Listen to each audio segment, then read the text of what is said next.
Hello, আসসালামু আলাইকুম everyone. প্রতিদিনের মতো আজকেও আবারও নতুন একটি রেসিপি নিয়ে হাজির হলাম। আজকের রেসিপিতে থাকছে তেলাপিয়া মাছ দিয়ে পুঁই শাকের একটি ঝোল। তো রান্নায় চলে যাই। তেল দিয়ে দিলাম কড়াইতে, তারপরে দিয়ে দিচ্ছি পেঁয়াজ কাঁচামরিচ। তো এখন পেঁয়াজটার কাঁচামরিচটা আমি হালকা করে ভেজে নিব।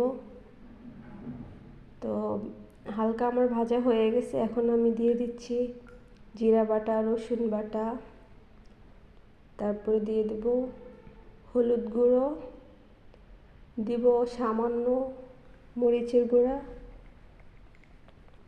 তারপরে দিয়ে দিচ্ছি লবণ। এখন আমি মশলাটাকে ভালো করে কষিয়ে নিব। তো আজকে মাছটা আমি ভাজবো না, কষিয়ে রান্না করব। মশলা যত ভালো করে কষানো হবে তরকারির টেস্টটাও তত বেশি পাওয়া যায়। তো মশলাটা আমার প্রায় কষানো হয়ে গেছে, এখন আমি দিয়ে দিচ্ছি মাছটা।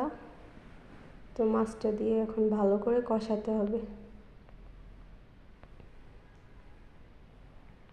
সবাই আমার চ্যানেলটা বেশি বেশি লাইক, কমেন্ট অ্যান্ড সাবস্ক্রাইব করবেন। আমিও ইনশাল্লাহ সবাইকে সাপোর্ট করব।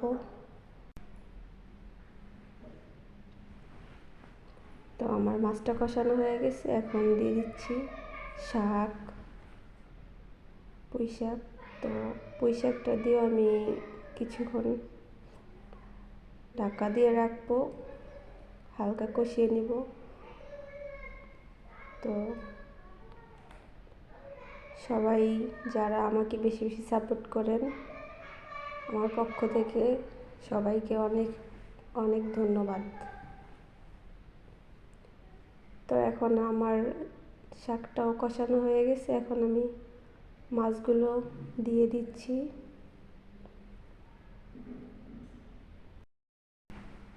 তো মাছ দিয়ে এখন আমি ভালো করে তরকারিটা রান্না করে নেব।